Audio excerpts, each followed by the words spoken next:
Olá, pessoal, sejam todos muito bem-vindos. Aqui é o professor Fábio Gentilin, professor da disciplina de Eletrônica Analógica. Pessoal, então, essa é a nossa aula da semana 9, né? É a última semana de aula aqui do módulo 51 de 2025, né? E nessa aula, nós iremos falar sobre a continuidade da aula anterior, né? Onde nós estávamos ali falando sobre os amplificadores operacionais, né?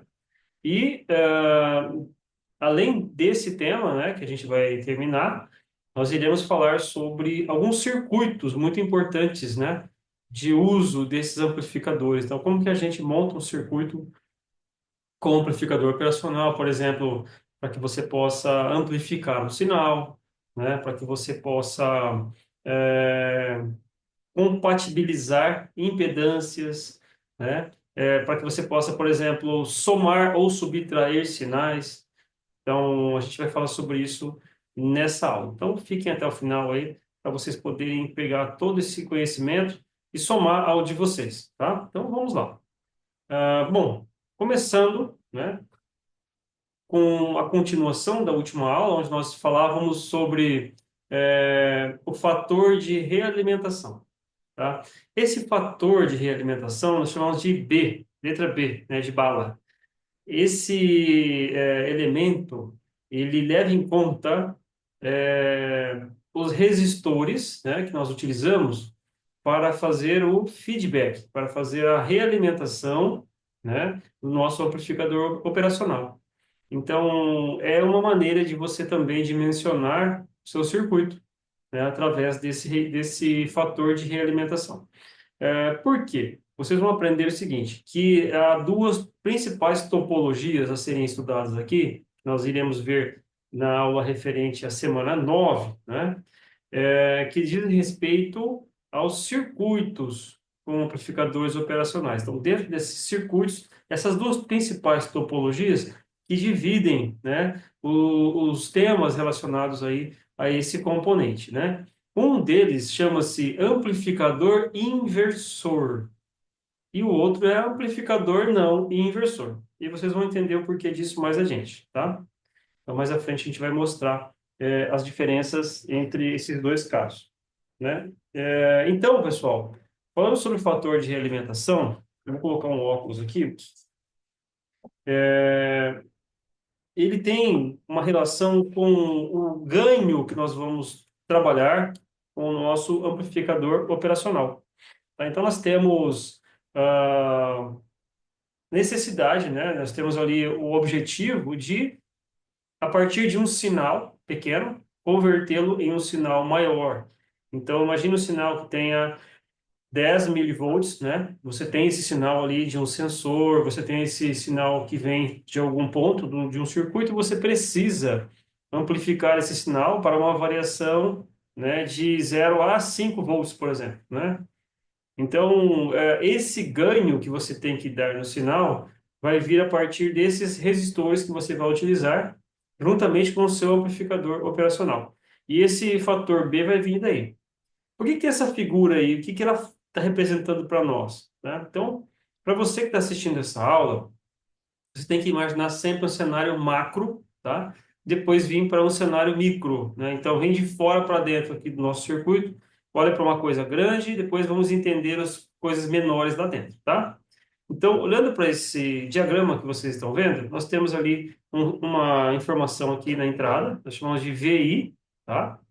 Então, VI corresponde à tensão de entrada. É o sinal que você tem de 10 milivolts. Então, imagina assim, que eu tenho um sinal de 10 milivolts, ou de 0 a 10 milivolts, ele está representando para mim, por exemplo, uma temperatura que o sensor detectou. Então, tem um sensor lá, ele mede uma temperatura, e dentro de uma faixa de operação desse sensor, então suponha esse sensor com uma faixa de operação de 0 até 800 graus Celsius. Tá? Você tem um sensor desse.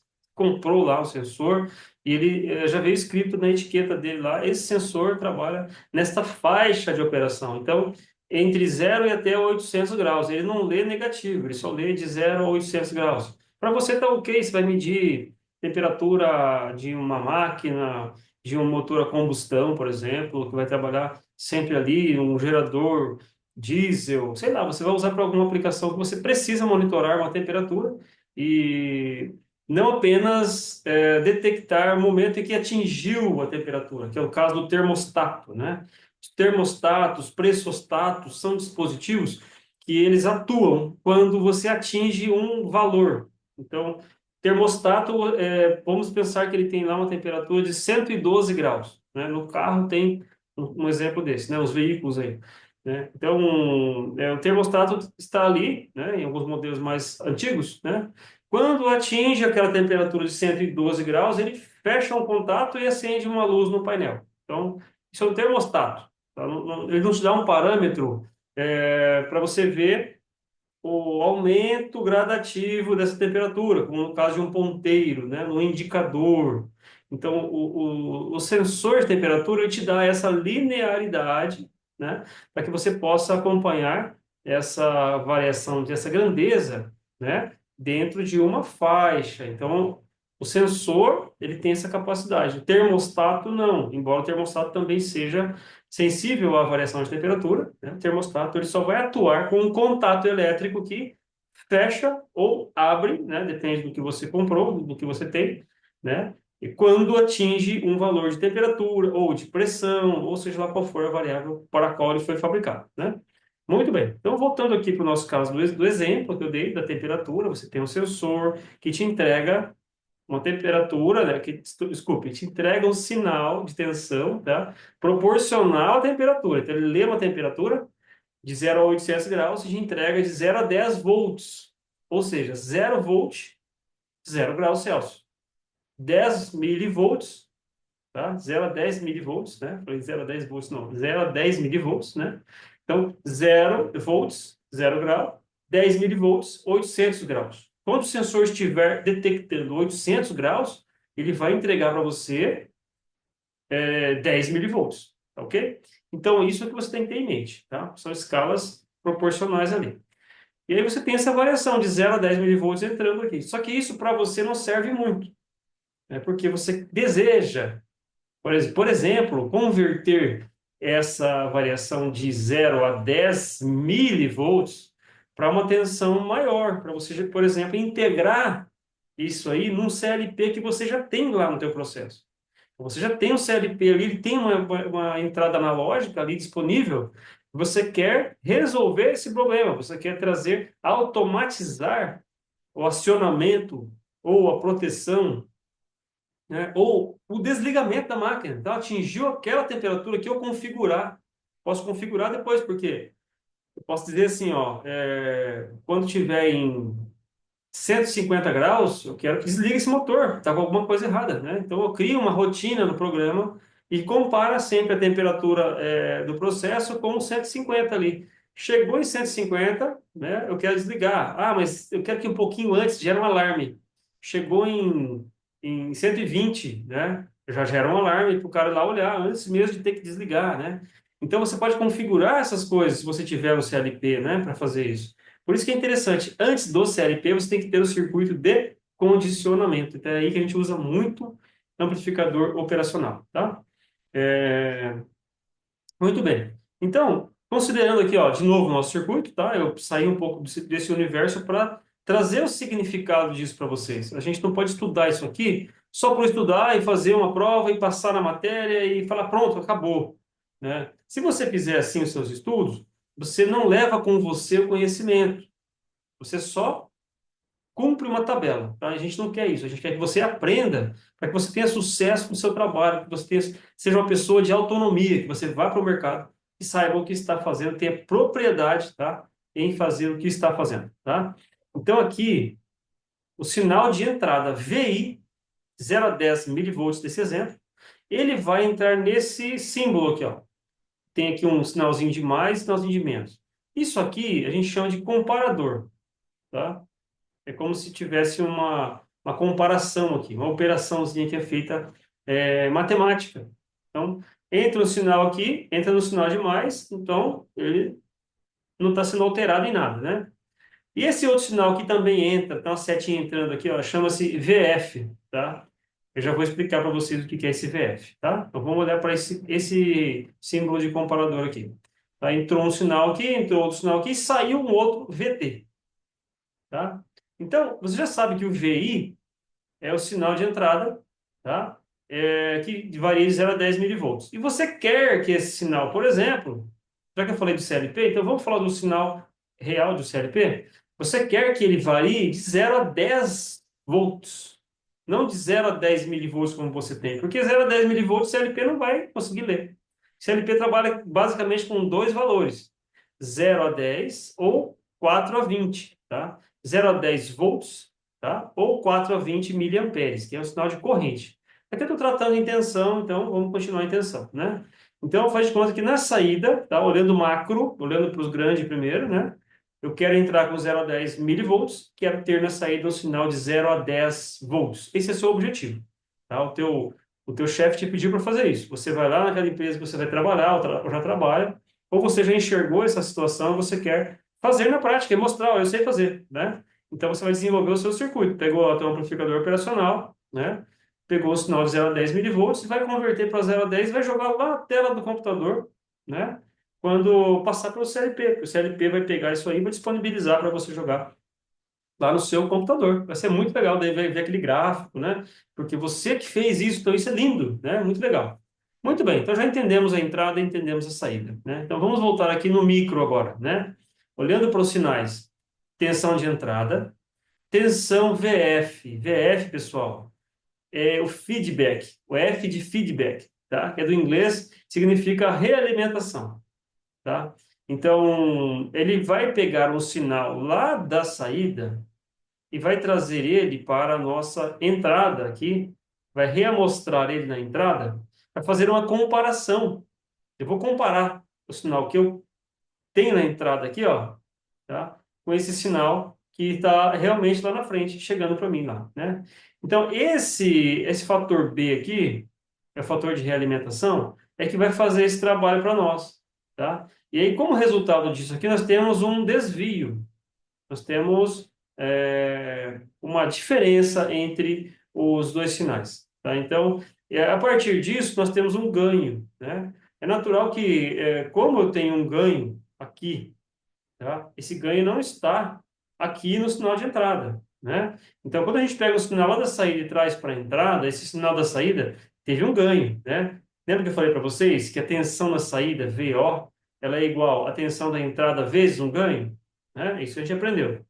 Então, aquilo ali é em malha aberta. Malha aberta significa o seguinte, o sinal entra, ele é amplificado e vai para a saída e dá tudo certo. Quando eu faço malha fechada, a malha fechada ele pega o sinal da saída e traz para a entrada de novo.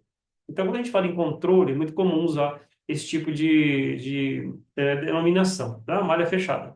Então, muito bem. Então, o sinal da saída é reamostrado na entrada. A gente sabe que esse sinal tem um ganho, né? A gente quer saber desse sinal comparado no sinal de entrada, né? Sem contar com o ganho, obviamente, né? E aí vai ter uma diferença, que é o chamado de desvio. Então, a VD significa tensão de desvio, né? Por hora, não nos interessa isso aqui. Só estou dizendo que existe, né? Porque em situações mais avançadas vocês veriam isso, né? Aí você teria ali, então, esse local que nós temos o ganho, né? Que é dado em cima do sinal, e o resultado na saída. Então, isso aqui é um diagrama que representa o sinal de entrada, né? E foi amplificado, ele está sendo amostrado na saída, e essa amostra vem aqui para ser feita, então, essa comparação, tá? Então, isso aqui representa um comparador para nós. A gente vê muito esse tipo de representação. Quem for estudar a fundo mesmo teoria de controle, né? For pegar lá um livro, por exemplo, de eh, engenharia de controle, né? Que a gente trabalha lá com o NICE, o Ogata, né? O Bishop, né?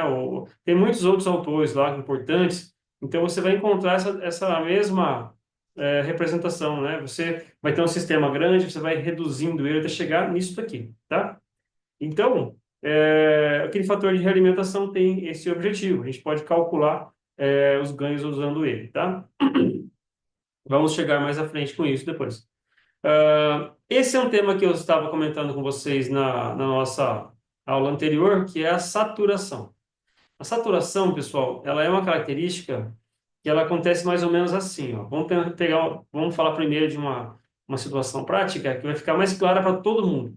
E se tivessem feito assim comigo, na época que eu estava aprendendo, ali no início, né? Que aprendendo a gente está sempre. Eu estava aprendendo no início. Se tivessem me falado desse jeito, eu teria aprendido muito mais, né? Então, funciona mais ou menos assim. Imagina que você tem lá um rádio AM/FM. Você está sintonizando ali uma estação de rádio para ouvir um programa, ouvir uma música, uma notícia, um jogo de futebol, não importa. Você colocou o teu rádio, ligou e está ali. E aí você começa a aumentar o volume do seu rádio, tá? Você gira ali, digamos que aquele potenciômetro, né? Tem ali uma manoplinha, né? O botão, o pessoal fala, né? Você pega ali, gira aquele botão, né? Para poder aumentar o volume, né? Então imagina que você girou metade do botão. Tem mais metade para você girar ainda. Só que você girou metade e já deu no máximo volume, tá? E aí você pega e continua girando, mas não muda mais. Porque na metade ele já chegou no limite. O que isso vai servir? Do que vai servir para você aquele resto que tem para mexer ali, né? Não serve para nada.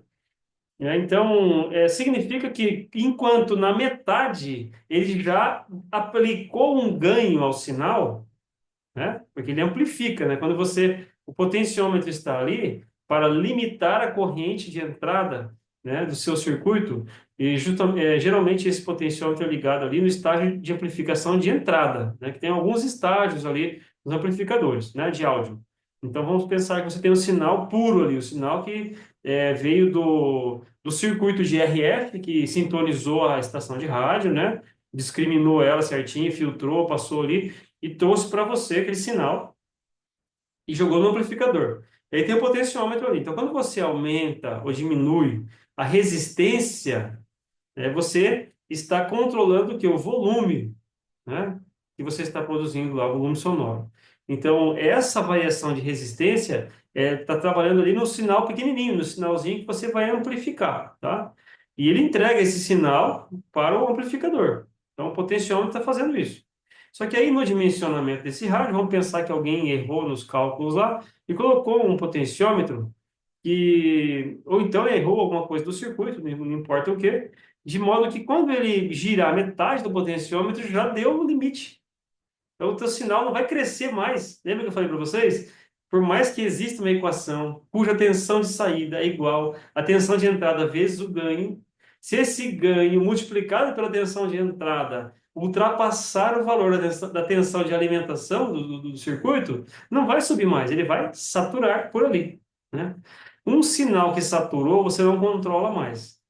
Tá? Então, o ideal é trabalhar dentro dos limites. Se os limites estiverem, por exemplo, entre 0 e 12 volts, então o meu sinal só pode excursionar dentro desses limites. Então, não faz sentido nenhum eu aplicar um ganho que daria, por exemplo, 30 volts. Ele não vai chegar em 30 volts, ele vai bater no 12 e vai ficar por ali. Então, você não consegue mais mexer quando ele satura, né? Entre outros efeitos, né? Então, esse é um exemplo bem simples para a gente poder entender onde é que está esse problema. Senão, a gente fica olhando só para as figuras aqui e não consegue associar. E aí não vai lembrar nunca mais. Vai acabar minha aula aqui, ó. Você nunca mais vai lembrar disso. Então, eu trago um exemplo prático para você entender. Imagina que você faça, então, agora, numa aplicação prática de automação mesmo, você criou um sensor lá que vai medir a temperatura, qualquer variável que você queira. Tá? Eu dou exemplo, a temperatura, que é bem comum, né?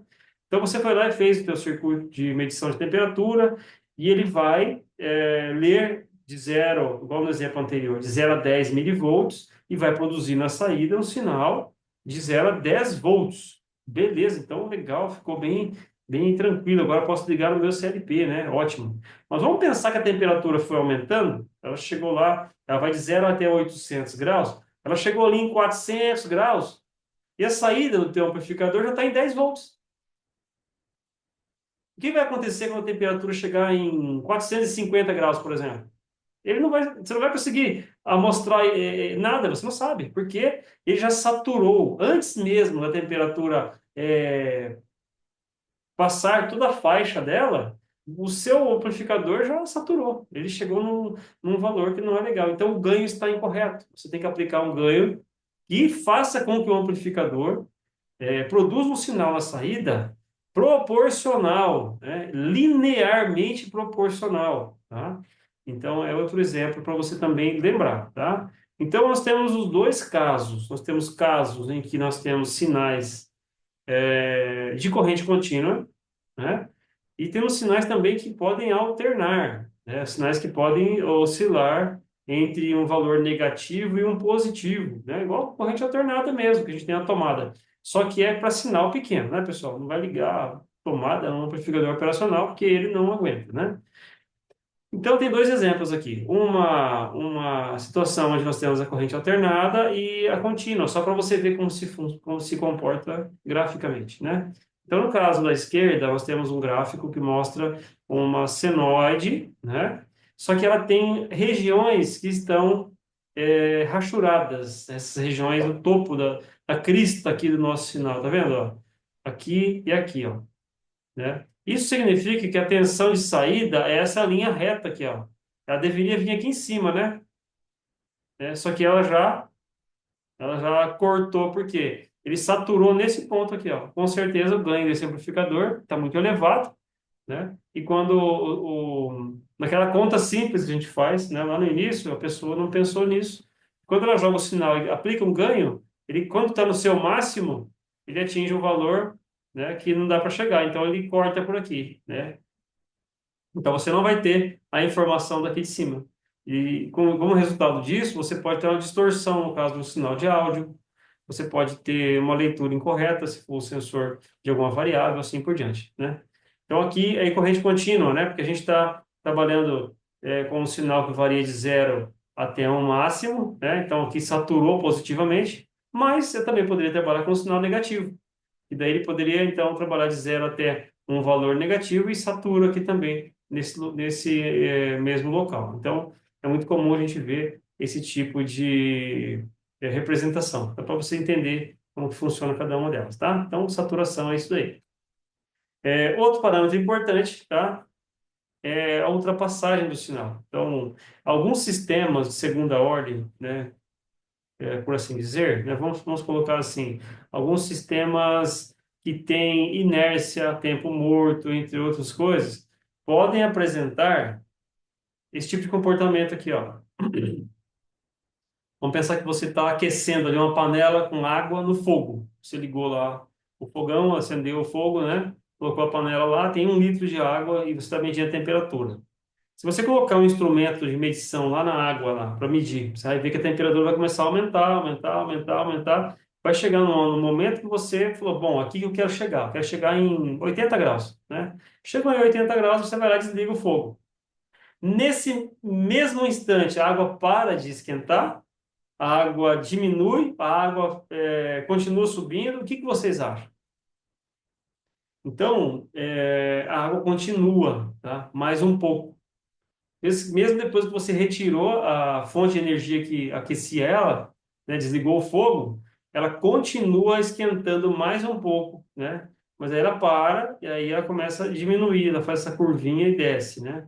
Então, essa reta que você está vendo aqui, ó, descreve o comportamento linear, vai aumentando, aumentando, chega no momento, mesmo sem a energia que deslocou esse sinal até aqui, né?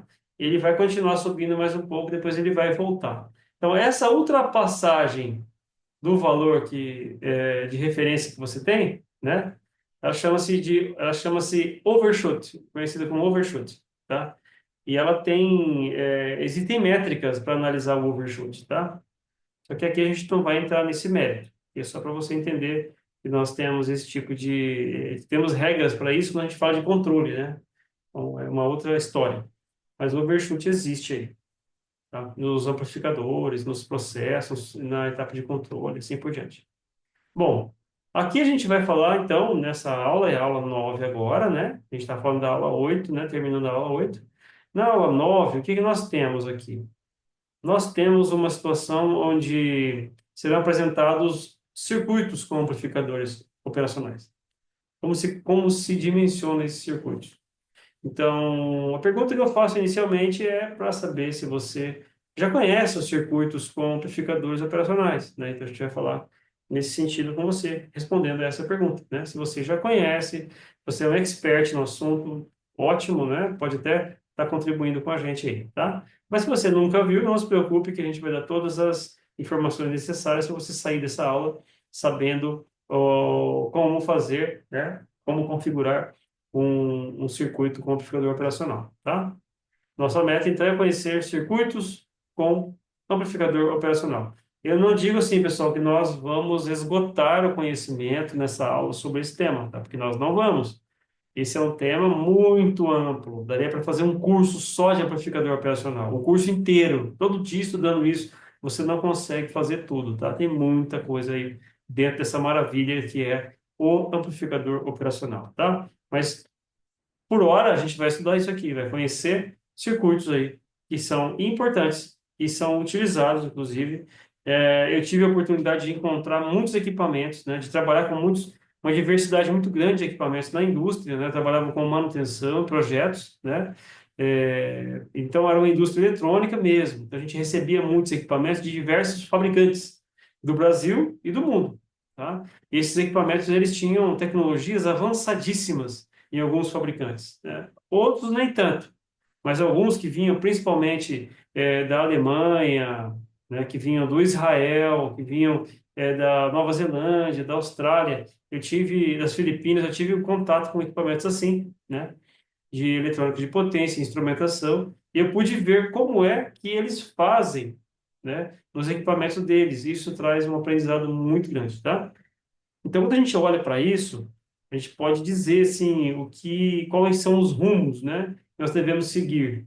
Porque para quem chegou lá na frente com um dado circuito daquele jeito, é porque já testou diversas topologias, testou diversas opções que o mercado oferece, né? E algumas deram certo, outras não, né? Então, por que que você não pode seguir aquele rumo dali para frente, né? Evitando ter que passar pelas mesmas situações que as pessoas já passaram porque já validaram, já testaram, já descobriram que algumas tecnologias elas não se aplicam, né? Então a gente aprende com isso, tá? A ciência se dá assim, quando você aprende alguma coisa e você passa adiante, para que aquela próxima pessoa não tenha que refazer tudo que você fez, senão a gente fica andando em círculo, né? Fica patinando naquela lama ali, e a gente não avança. Então, conhecimento é isso. Você desenvolveu uma coisa, documenta, escreve um artigo, né? Pede patente.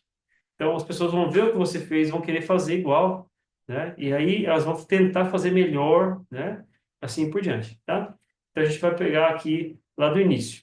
Só fazendo uma recapitulação rápida, tá? O amplificador operacional, ele começou a ser produzido ali, né? Na década de 1940, tá? E comercialmente falando, isso aí demorou um pouco de tempo, né? Ele foi desenvolvido ali para esse fim, mas a indústria não estava pronta ainda para fabricar os amplificadores operacionais, mas daí elas se adequaram, né? E aí começamos a falar sobre alguns parâmetros, tá, do amplificador operacional antes de entrar nos circuitos. A gente tinha começado a falar sobre parâmetros na última aula, né? Falamos sobre algumas coisas, mas não demos os nomes a essas coisas que eu falei, né? Aqui a gente vai dar os nomes para vocês. Vocês já estão mais ambientados agora, estão sabendo como que funciona, né? Só um minuto. Então, a partir de agora, vamos falar assim, slew rate, tá? Ou SR.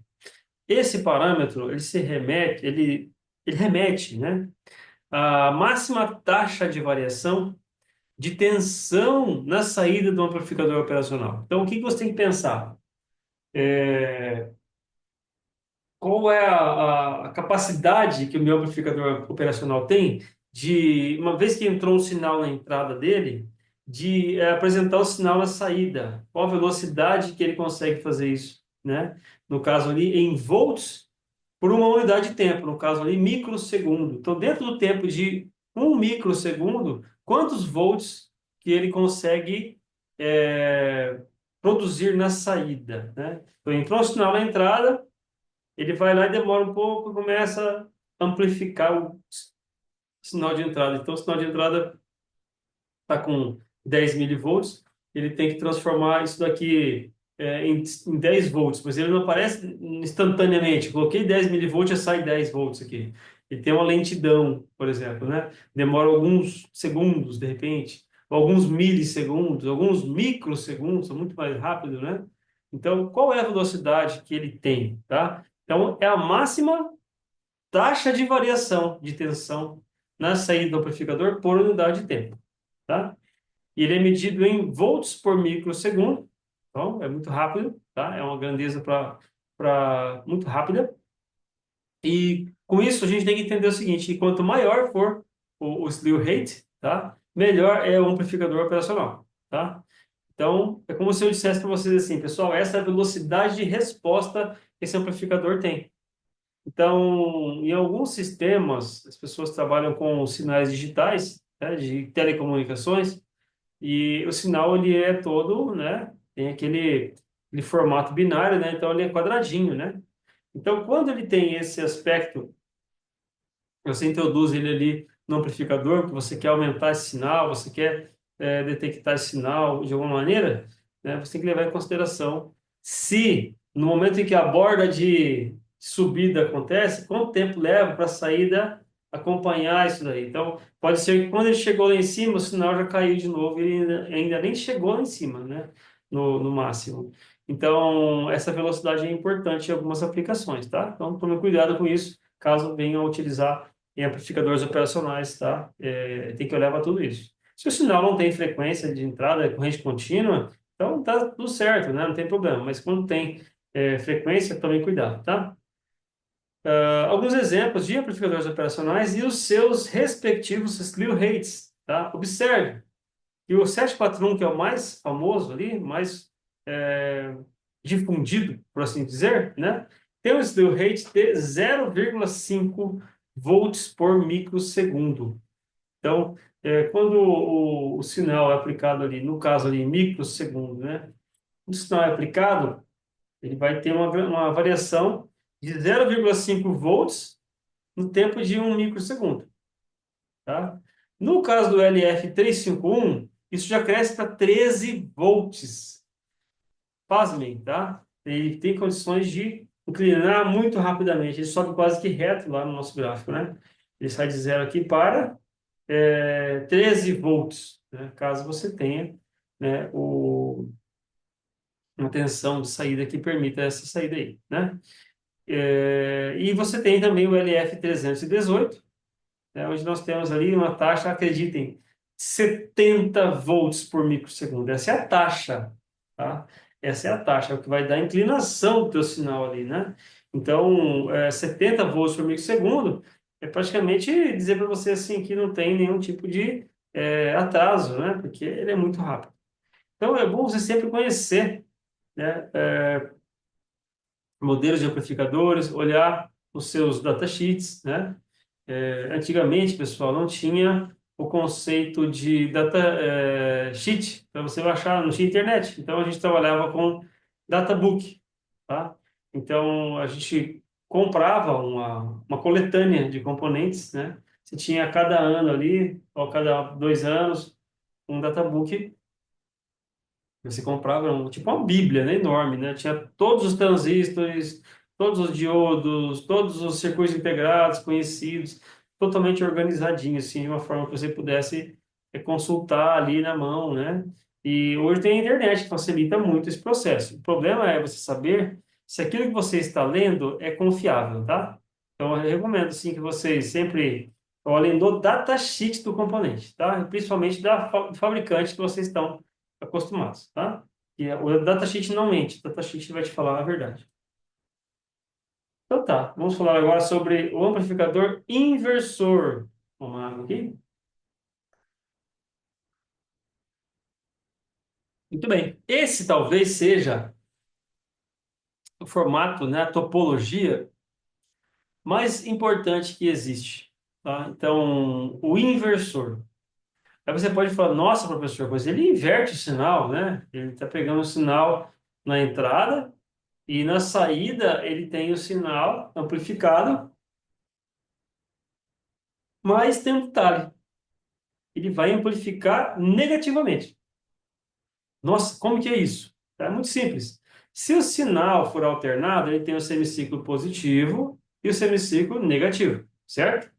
Então, esse sinal vai alternar de positivo para negativo com a dada frequência, né, ao longo do tempo. Muito bem. O que acontece? O sinal de entrada, suponha que seja de 10 milivolts e que na saída seria de 10 volts, né, que é o que a gente está dando no exemplo aí. Essa relação, ela tem assim uma explicação. Você tem que olhar para o circuito, tá? Você vai ver o seguinte, ó, o amplificador operacional é esse componente que eu estou mostrando aqui, esse triângulo deitado, né? E nós temos ali os terminais de entrada e de saída, conforme a gente viu, né? E nós temos aqui o RF, que é o resistor, né? Que vai fazer ali, então, o feedback. Ele vai trabalhar é, reamostrando o sinal de saída na entrada aqui do nosso amplificador operacional. Mas vejam, está fazendo isso aqui na entrada inversora, né? Então, botando aqui a nossa fonte de entrada, né? A fonte de entrada é o seu sinal que você tem, 0 a 10 milivolts, né? Milivolts. E ele vai, então, uma vez que ligado lá o sinal, ele vai entrar aqui e vai produzir uma corrente, né? E essa corrente aqui é a corrente impulsionada por essa tensão. Então, os elétrons ali dessa fonte de entrada, eles empurram os elétrons aqui do material do resistor, né? Numa dada corrente limitada, né? Então, circula aqui uma corrente I1, chega no ponto A. Tá com o ponto A, né? Ele está definido aqui como a soma das correntes que entram. Então, a gente tem aqui uma corrente I1, que é o resistor R1, e uma corrente IF, que vem desse resistor que está alimentando, né? Na verdade, esse resistor, ele chama de resistor de realimentação, tá? Então, ele pega a informação da saída e traz ele para a entrada, né? Então, no ponto A, a gente tem essa condição, né? Mas imaginamos assim, que uma vez que tem a corrente IF, a corrente I1, né? Eu consigo usar o mesmo critério que foi usado antes ali, né? Onde nós temos que a corrente IB1, né? Que está entrando na entrada inversora, ela depende ali desses valores aqui de correntes, né? O que seria mais fácil aqui para a gente olhar, né? Uma maneira de pegar esse resistor que está aqui, o valor dele, esse resistor que está aqui, esquecer tudo isso que está aqui, né? E fazer uma conta básica para encontrar qual é o ganho desse circuito. Então, o ganho se refere ao circuito em si, tá? Então, vamos fazer isso equacionadamente agora. Então, lembrando que a corrente I1, que é essa aqui, ó, se eu somar ela com a IF, né, conforme eu falei já, né? Então, a corrente do resistor R1, que eu liguei aqui, ó, a bateria, por exemplo, né? A pilha, o sinal que eu tenho, o que eu tiver de tensão que eu quero amplificar, né? Então, eu coloquei aqui o sinalzinho lá, 10 milivolts, né? Vai produzir essa correntezinha I1, e o IF vai vir aqui, né? Nesse ponto. Depois disso, então, nós temos ali o nosso amplificador operacional, né? Pronto para realizar a amplificação desse sinal, né? E aqui nós temos a corrente de base 1, né? Essa corrente de base 1, na verdade, ela tem não é a base, não é a base do nosso transistor bipolar, tá? Mas é como se fosse, tá? A gente vai entender assim, ó, eu tenho duas correntes que entram e uma corrente que sai. Então, logo, esse sinal, ele é produto desses outros dois, tá? Então, a partir daí, existe o conceito de tensão diferencial entre o terminal não inversor, que está ligado na Terra, né? E a entrada inversora, que está ligada no sinal, através desse resistor, né? Então, isso nos dá um sinal de saída. Mas aí, olhando para esse circuito, a análise mais importante que você pode fazer é a seguinte: o sinal de entrada, ele passa por um resistor. Ou seja, esse sinal de entrada está sendo, de certa forma, uma impedância de entrada aqui para nós, tá?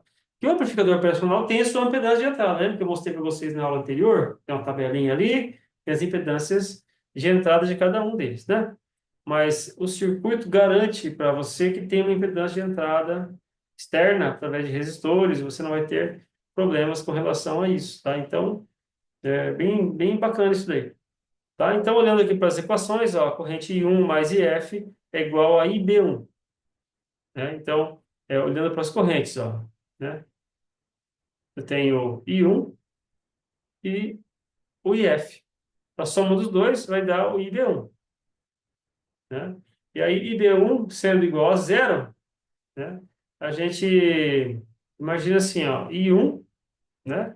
É igual a VI menos VA dividido por R1. E a corrente, pessoal, ela vai ter aqui uma carinha assim, ó, I igual a V sobre R. O que seria VI e VA, tá? Se não a tensão diferencial. Então, eu tenho VI e VA, né? Então, tem uma diferença aqui entre esses dois números que já existem aqui, tá? E o R1 é o resistor que está aqui, tá? Então, muito bem. Com isso, podemos dizer o seguinte, que a corrente IF ela é igual a VO sobre VA dividido por RF, né? Por conta dessa jogada aqui.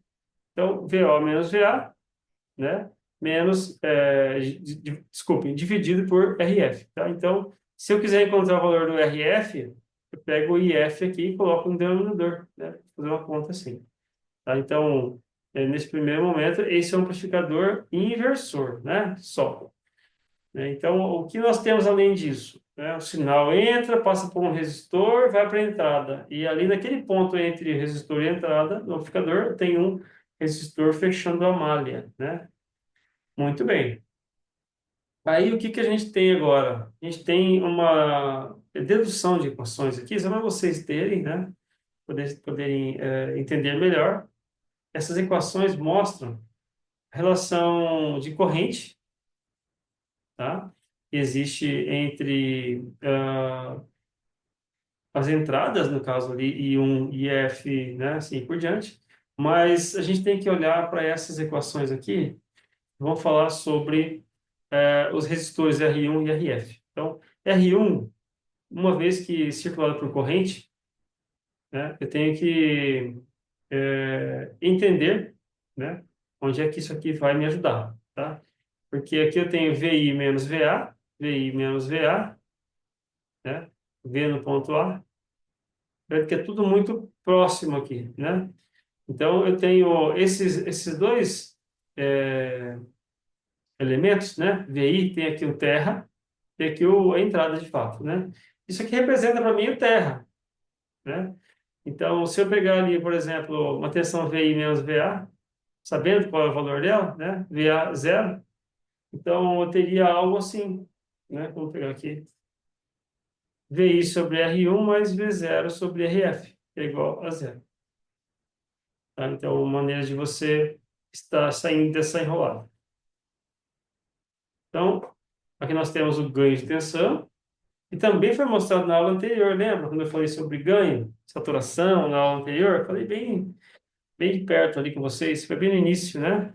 Eu falei que o sinal de entrada passa por um resistor, vem aqui, e ele tem uma operação, por assim dizer, né? E aí é que chega o ponto que eu queria falar com vocês. O amplificador operacional, ele recebeu esse nome porque ele foi fabricado para solucionar problemas, utilizando os recursos atuais, né? O que o mercado precisava, né? Então, na década de 50, né? Talvez até um pouco antes disso, eles começaram a desenvolver ali os componentes comerciais, foram os primeiros também, e ele tem uma característica muito importante aqui, que a gente aproveita, né, dentro do circuito de computador operacional, olhando aqui, ó. Então, vamos relembrar. A tensão de saída, ó, AV, né? Ela é aquilo que está ali dentro do amplificador, ó. Ganho de tensão é sempre essa relação.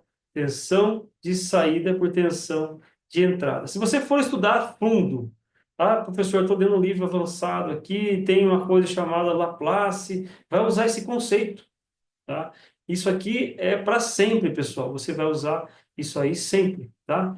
Então, o que nos interessa aqui, existe um conceito aqui de corrente mínima na entrada do amplificador operacional. É como se houvesse um, uma camada de dióxido de silício aqui, igual no MOSFET, vamos dizer assim. Que a corrente aqui não faz nada, a corrente é muito pequena. O amplificador operacional tem uma impedância de entrada muito elevada, né? A gente falou sobre isso na última aula, né? Então, essa é uma propriedade importante que ele tem que ter para que não tenha muita corrente aqui, né? E existe um conceito, assim, né, de ter uma tensão diferencial, porém, tá? Esse caso aqui, o que acontece? Esse terminal não inversor está ligado aqui na Terra, no zero, no GND. E aqui vai ter uma tensão, né, que a gente está entendendo como sendo produto justamente dessa entrada que está acontecendo aqui, né? Então, um dos motivos pelo qual nós utilizamos amplificadores nessa topologia, tá? Amplificador inversor, é justamente porque ele tem uma impedância aqui na entrada e também conta com a impedância do próprio amplificador, tá? Mais do que isso, quando a gente traz para nossos valores mesmo de tensão, ó, tá? O ganho de tensão, né? Ele é igual, né, em malha fechada, porque tem o F, tá? F é de feedback. Então, o ganho de tensão em malha fechada é igual a tensão de saída dividido pela tensão de entrada. Então, se você medir aqui no máximo da tua entrada ali, ó. Aí eu coloquei, por exemplo, 1 aqui e saiu 10 lá, né? Então, 10 está na saída, VO, né? 1 está na entrada, né? Que é VI. Se eu dividir um pelo outro, né? Já faço de cabeça isso aí. Se entrou 10 e saiu 1, tem um ganho de 10 vezes, né? Então, esse é o pensamento para a gente olhar para o ganho. Muito fácil, tá? Muito tranquilo, muito simples, tá? Mas é assim que funciona, né? E aí, olhando para a equação, né? Não vou ficar entrando em detalhes aqui com vocês, tá? Vou passar adiante, só deixar aqui para vocês saberem de onde vem, né? O valor da tensão de saída, ela depende, né, dessa relação entre a tensão VA, aqui, ó, a tensão no ponto A, tá? Então, a VA, tensão que está aqui, menos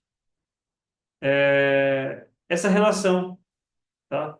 Entre corrente I1 e RF, né? A corrente I1 aqui e RF, que é o resistor de feedback, né? Então, essa relação nos dá, digamos que no ponto A, eu tenha um conceito de curto-circuito virtual, tá? É importante você saber disso. Se você for ler aquele livro que eu indiquei na última aula para vocês, ele vai falar justamente isso, tá? É como se não houvesse tensão diferencial no amplificador operacional, tá? E sabendo disso, a tensão nesse ponto aqui, ela é igual a zero. Então, a VA é igual a zero. Considerando isso, VA sendo zero, sobra o que para mim? Esse sinal de menos aqui, né? V1 sobre R1 vezes RF, né? Então, para nós, tá? Trabalhando essa equação, a gente consegue entender o seguinte, que eu tenho, convertendo aqui para um ganho, né? Eu tenho que a minha tensão na saída e a minha tensão na entrada, né? Representam o que para nós aqui? O ganho, né? Então, se eu tenho que o ganho VF, a VF é igual a tensão de saída para a tensão de entrada, né? Então, eu entendo que menos RF sobre R1 representa para mim essa primeira topologia. Então, de fato, o que você vai usar é isso aqui, ó. No circuito amplificador inversor, tá? Se eu quiser calcular o ganho, né, de tensão, eu calculo assim, ó, AVF é igual a menos RF sobre R1, tá? Inclusive, isso aqui é importante para a sua atividade mapa, tá? Para você entender o que você está fazendo lá. Então, menos RF sobre R1. Então, quem que é o RF? Eu vou olhar no teu circuito. O RF, pessoal, é esse resistor que sai da saída e liga na entrada, tá? Então, esse aqui é o RF, resistor de feedback, tá? Então, nós temos aí e RF sobre R1, tá? Com sinal de menos. Então, é menos RF sobre R1, tá? Isso é o nosso ganho. A impedância de entrada do amplificador operacional, tá? Em realimentação negativa. Veja que eu tenho aqui aproximadamente o R1 ali, né? Eu falei para vocês, tem um resistor em série ali, né? Então, isso ajuda muito. O fator de realimentação B, eu comentei no início lá que era da última aula, mas vem aparecer aqui nas contas, né? B é igual a R1 dividido por R1 mais RF. Se eu quiser calcular essa relação, tem que usar essa equação aqui, ó. Então, trabalhando com os valores de resistores ali, né, consigo chegar a esse resultado. Aí aqui nós temos uma relação também, né, que mostra matematicamente para a gente o seguinte: esse é o amplificador não inversor. O que que muda desse circuito para aquele anterior? Essa aqui é a segunda topologia, tá? Primeira topologia, amplificador inversor. Esse aqui é o amplificador não inversor, tá? Então, tem diferença. O não inversor, o sinal que entrar nele vai ser amplificado e na saída não vai ter inversão. O que é inversão? Falando em termos de ângulo, né? Se o meu sinal ele está no semicírculo positivo na entrada, quando tem inversão, né, lá no inversor, na saída eu tenho uma defasagem de 180 graus. Tá? Então, quando o sinal está no alto, tá, totalmente em cima, na entrada, na saída ele vai estar totalmente embaixo, tá, e amplificado. Então, isso aí acontece em amplificadores, inclusive amplificadores de áudio, a gente viu lá na aula, né? Disponibilizei para vocês o circuito do amplificador classe AB. Vocês podem ver lá que lá tem uma diferença, né? Entre na fase, né? Ele cruza ali, ele tem 180 graus. Aqui acontece a mesma coisa, tá? Não desse aqui, no anterior, no inversor. Esse aqui é não inversor. No não inversor, se o sinal de entrada está em 90 graus, o sinal de saída também está em 90 graus. Eles se acompanham, tá? Então, qual que é a diferença desse circuito para o anterior? Eu vou voltar ali, ó. Olha só. O inversor aqui, ó. Onde é que está o sinal? Como é que eu identifico o circuito? Primeira coisa, onde é que entra o sinal nele, ó? O sinal está entrando no terminal, tá? Que é o quê? Inversor, tá? Tem o não inversor e o inversor, tá? Então, quando o sinal entra no inversor, ele é inversor. Quando o sinal entra no não inversor, tá vendo aqui o sinal VI, tá? Ele vai através do terminal aqui, nesse caso B, né? Através desse sinal, desse pino, né? Desse terminal, ele vai até a entrada não inversora. Então, sinal de entrada é aplicado no sinalzinho de mais aqui. Então, isso vai fazer com que ele não mude de sinal, né? E com isso, o GND está ligado naquela rede resistiva, né? Composta de RF, que vocês já conhecem, que é o resistor de feedback, né? E o R1, que antes recebia o sinal, agora a gente foi lá e colocou o GND direto, né? E eu vou colocar o sinal agora na entrada não inversora, tá?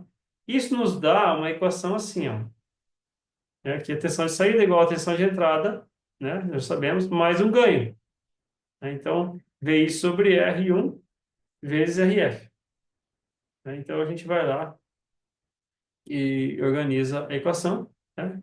Para conseguir isolar os meus valores. Mas, de qualquer maneira, a tensão, né, a queda, desculpe, o ganho de tensão, tá? A AVF vai ser igual a 1 mais RF sobre R1. Então, aqui é um pouquinho diferente, né? No outro era o quê? É igual, o ganho de tensão era igual a menos RF sobre R1, né? No inversor. Aqui não, aqui ganho de tensão é igual a 1 mais RF sobre R1. Beleza? Então ficou aqui em destaque para vocês, ó. Muito bem.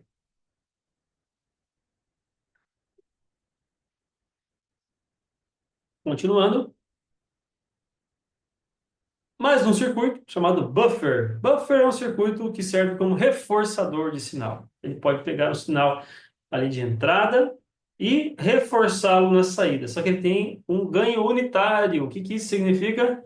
Que todo sinal que entra sai sem amplificar a tensão dele, tá? Ele tem um papel importante de dar uma isolação no sinal, casamento de impedâncias, reforçamento de sinais.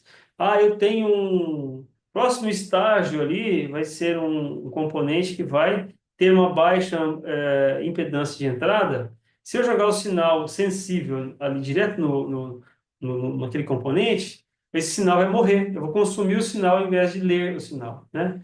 Então, o que eu faço? Eu coloco antes um buffer, que é simplesmente ligar a entrada inversora, né, do nosso amplificador na saída sem resistor, porque daí não vai ter ganho, né?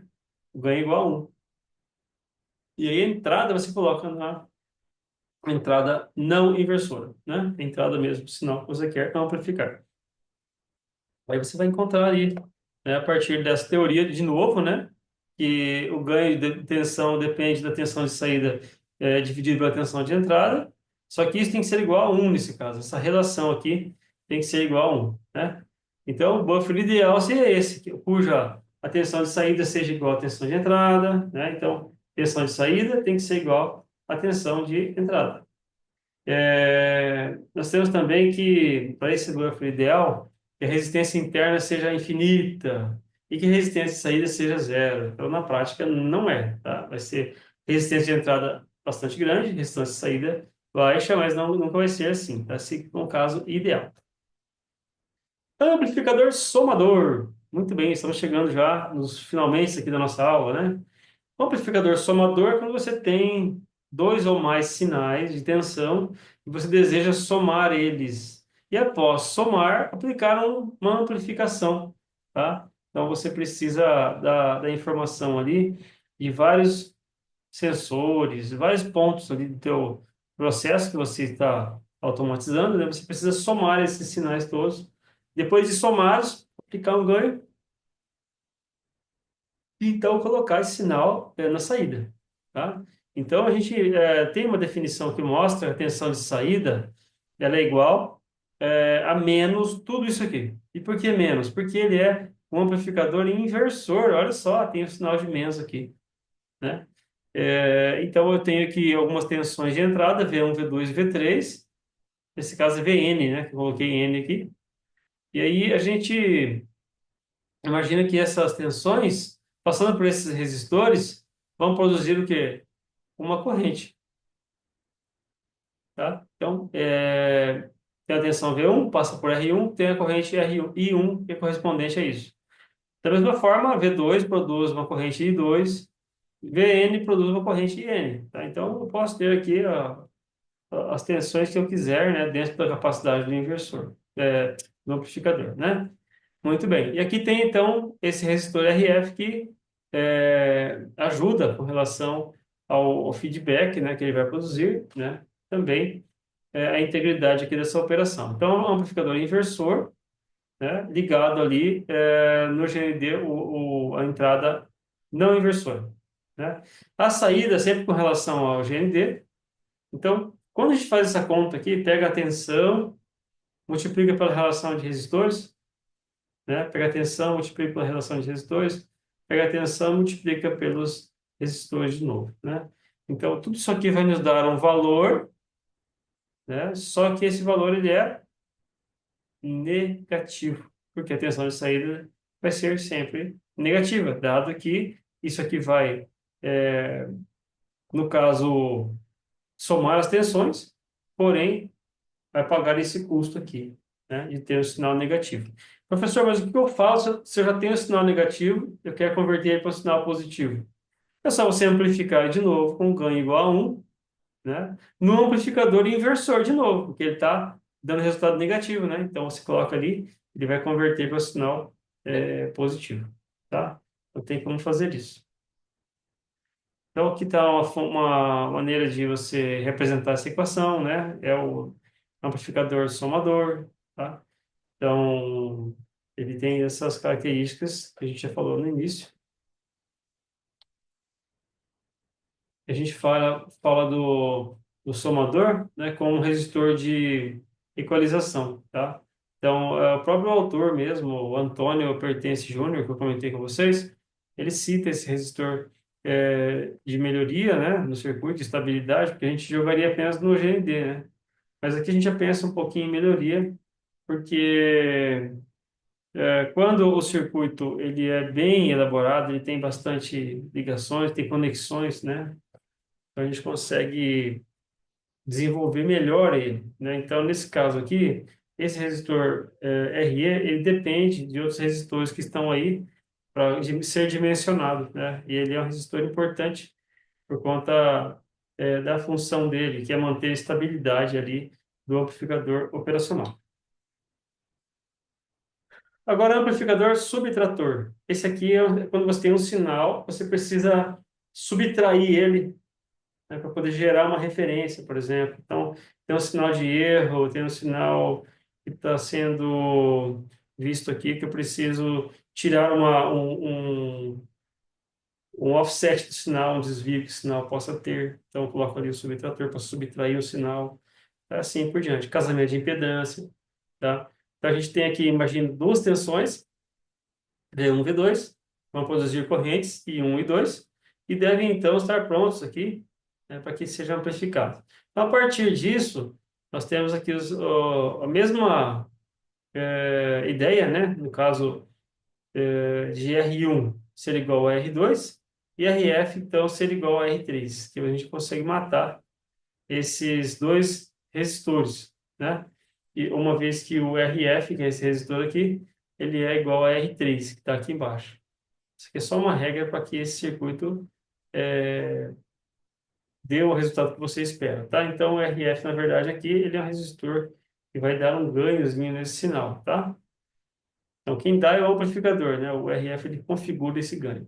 E a tensão de saída desse circuito subtrator, ele é positiva, ó. Ela não tem sinal de menos aqui. A menos que você coloque valores aí que vão dar a divisão ali, multiplicação e acaba dando negativo. Mas, se não, ele é um sinal, né? Que tem como prioridade ali ser isento, né, para não ter problemas, né, de ter que ser mais uma vez amplificado para poder ser colocado no projeto.